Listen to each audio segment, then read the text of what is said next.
오늘도 주님 안에서 승리하는 복된 하루가 되시기를 간절히 축원을 드립니다. 사람에게 특권이 주어지고 또한 그 특별한 권리를 갖고 살아가게 되면 그 사람은요 매우 특별한 삶을 살아갈 수 있습니다.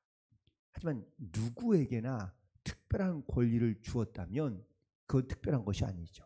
왜냐하면 특별한 권리란 누구에게만 선택된 사람에게 주는 그런 어떤 특별한 권세와 혹은 또 능력이 되기 때문입니다.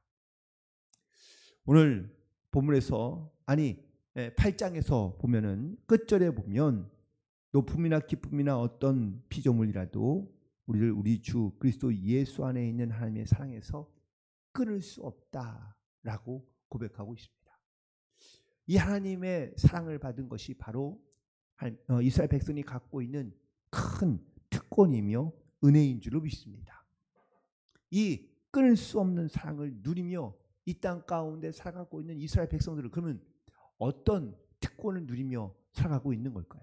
혹은 이 특권을 누리며 살아가고 있는 이스라엘 백성들은 얼마나 행복하거나 혹은 감사한 삶을 살고 있을까요?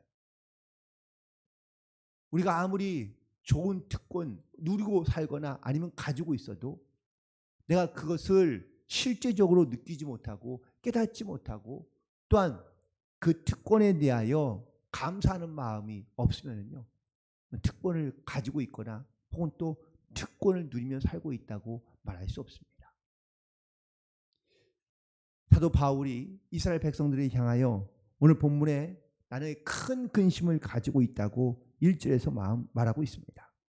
근심뿐만 아니라 이것이 마음에 그치지 않는 고통이라고 이야기하고 있는데 그런데 이것이 과연 무엇일까?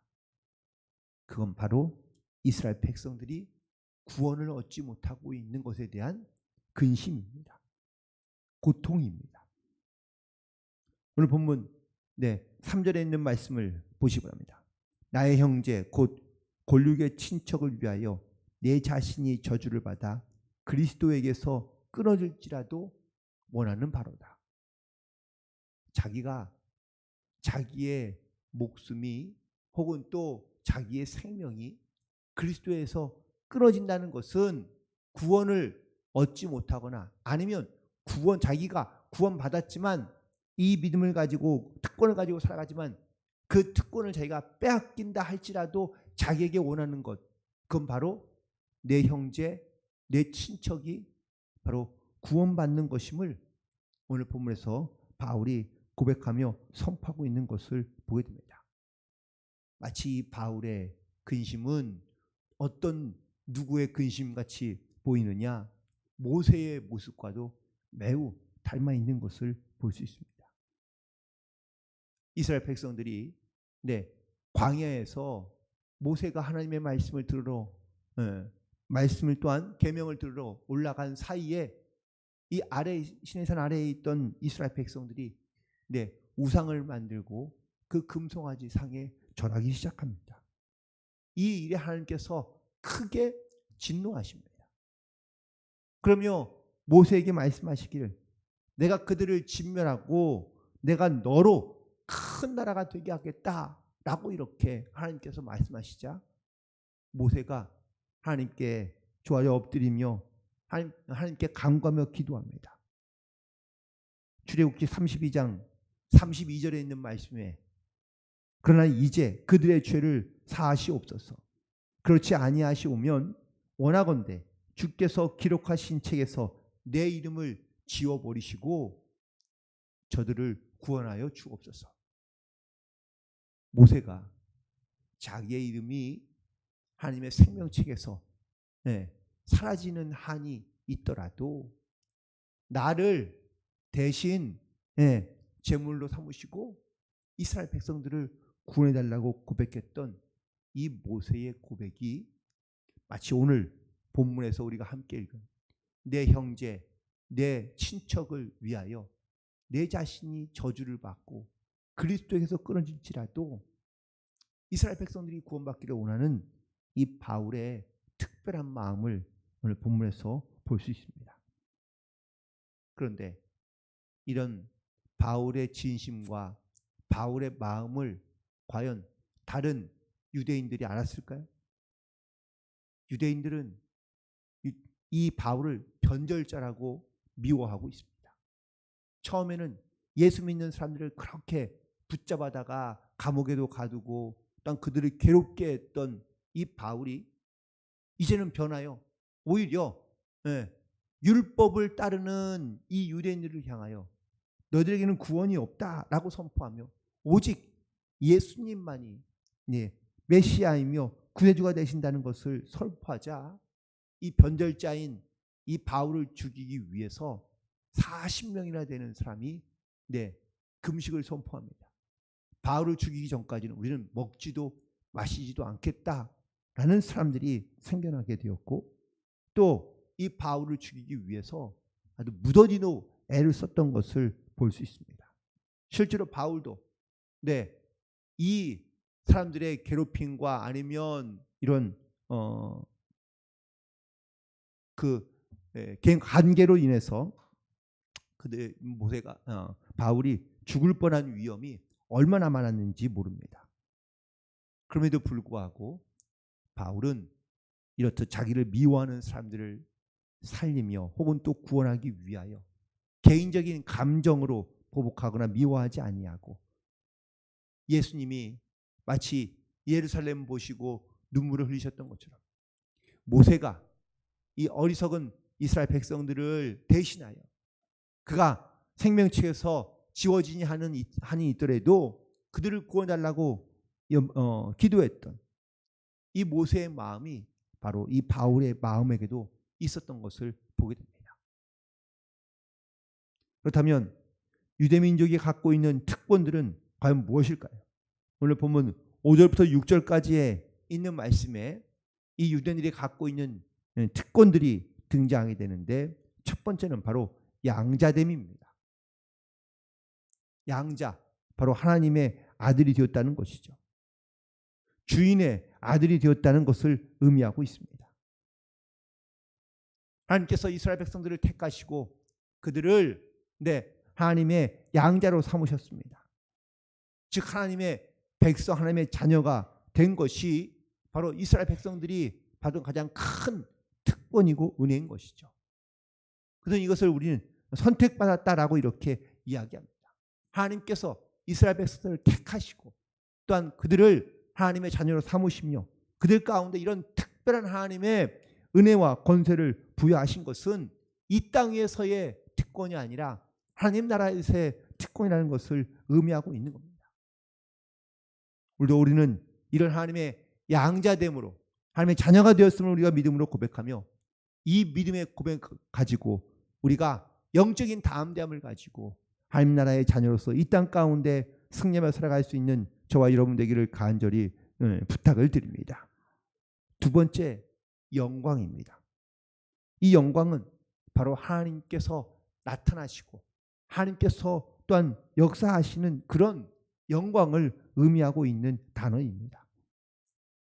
하나님께서 이스라엘 백성들에게 나타나 말씀하십니다. 보여주십니다. 하나님께서 존재하고 있다는 사실을 분명하게 드러내 주십니다. 특별히 광야에 있던 이스라엘 백성들 가운데는 더더욱 그랬습니다. 낮에는 구름 기둥으로, 밤에는 불 기둥으로 하나님께서 이스라엘 백성들과 함께 하셨고 하나님께서 영광을 나타내셨습니다. 그런데 그럼에도 불구하고 이스라엘 백성들은 죄 가운데 거하며 이방신을 우상을 만들어 우상을 섬겼던 이 이스라엘 백성들을 보면 너무너무나 어리석게 보일 수밖에 없습니다. 우리도 하나님의 영광, 하나님의 임재를 우리는 날마다 경험하며 또한 고백하며 살아가야 될 줄로 믿습니다. 하나님은 멀리 계시거나 아니면 나와 상관없이 하나님께서 역사하는 것이 아니라 항상 나와 함께 하시며 나와 동행하시며 나를 눈동자같이 지켜보시는 하나님이신 줄로 믿습니다. 그러므로 우리는 주님의 영광을 위해 살아갈 수 있는 복된 성도들이 되기를 간절히 소망합니다. 그리고 영광 뒤에 바로 언약들과 율법을 세우신 것을 말씀하고 있습니다.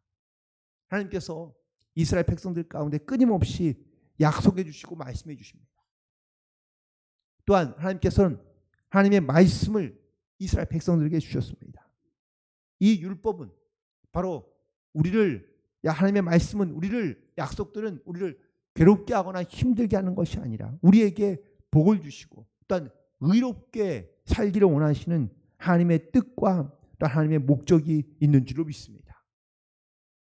다만 우리가 율법을 지킴으로 의로워지는 것이 아니라 예수를 믿음으로 의로워진다는 것을 반드시 깨닫고 우리는 이 명령과 말씀을 약속들을 반드시 기억하며 지켜서 하나님의 은혜와 역사하심을 고백하며 감사함으로 나아갈 수 있게 되기를 간절히 소망합니다. 그리고 바로 예배와 약속들입니다. 믿는 자에게 하나님께서 원하시는 것은 바로 신령과 진정을 드리는 예배인 줄로 믿습니다.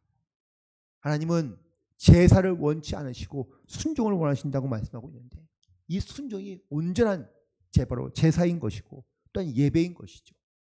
예배자 하나님께 나아올 때에 영적인 자세를 우리가 너무나 잘 알고 있습니다. 깨끗하고 순결하고 온전한 마음으로 하나님께 나아가야 됩니다.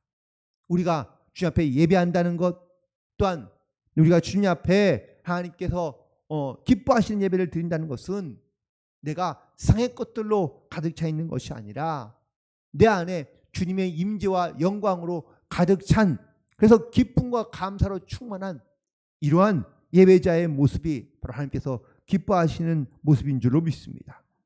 그럼 우리는 이 하나님께 드리는 온전한 예배를 통하여 하나님의 약속들을 선포하며 그 은혜들을 증거하는 삶을 살아갈 수 있게 되기를 주님의 이름으로 간절히 축원을 드립니다.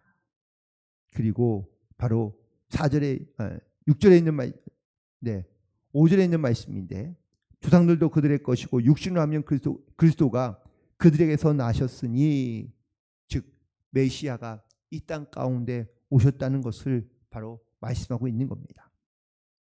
사도 바울이 언급한 양자와 영광, 언약과 율법 그리고 예배와 모든 약속들, 언약들은 다 유대인들이 공감할 수 있는 부분들입니다.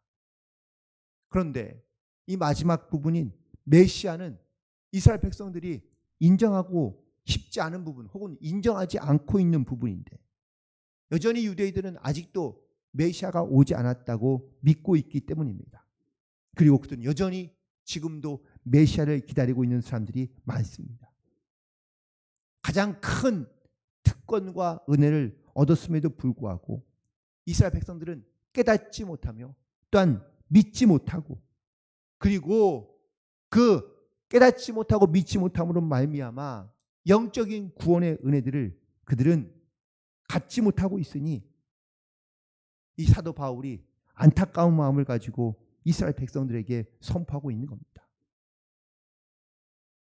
우리도 하나님을 알고 또 믿으며 혹은 우리가 이 구원의 확신을 가지고 살아가지 못한다면 수많은 우리가 은혜와 특권과 혜택을 누리며 살지만 그걸 우리가 믿지 못하고 깨닫지 못하고 살고 있는 것은 아닌지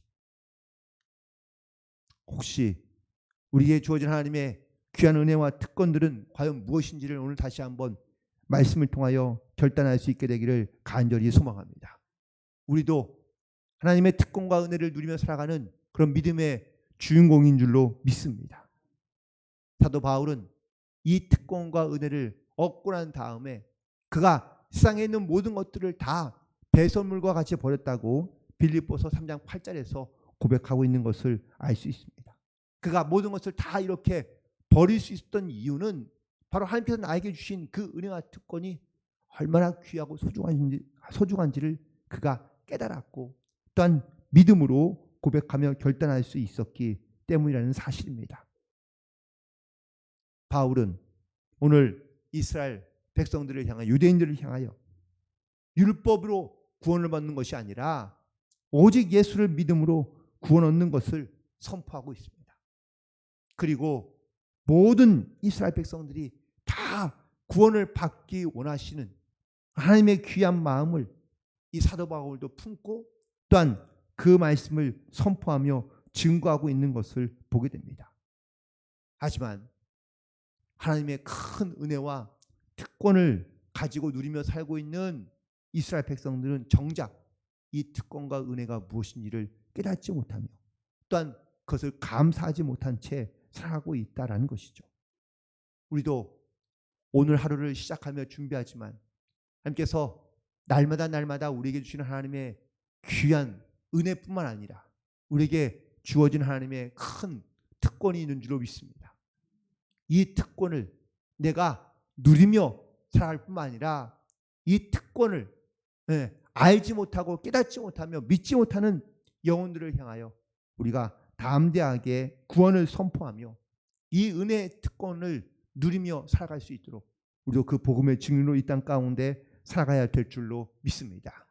오늘도 이 하나님의 은혜의 특권을 가지고 있는 복된 성도로서 오늘도 그 주인공으로 믿음으로 승리하며 살아가며 우리도 이 복음의 증인으로 이 땅 가운데 정말 내 가까이 있는 나의 형제, 나의 친척을 위하여 자기가 하나님의 그 나라나 혹은 그리스도에서 끊어질지라도 이 걱정과 고통받고 있는 이 마음이 깨끗해지며 또한 특별히 구원을 알지 못하고 믿지 못하는 많은 사람들이 반드시 주님께로 돌아가기를 원했던 이 바울의 마음을 가지고 우리 오늘 이 복음의 증인으로서 강하고 담대하게 믿음 가운데 살아갈 수 있는 승리하는 하루가 되시기를 주님의 이름으로 간절히 축원을 드립니다.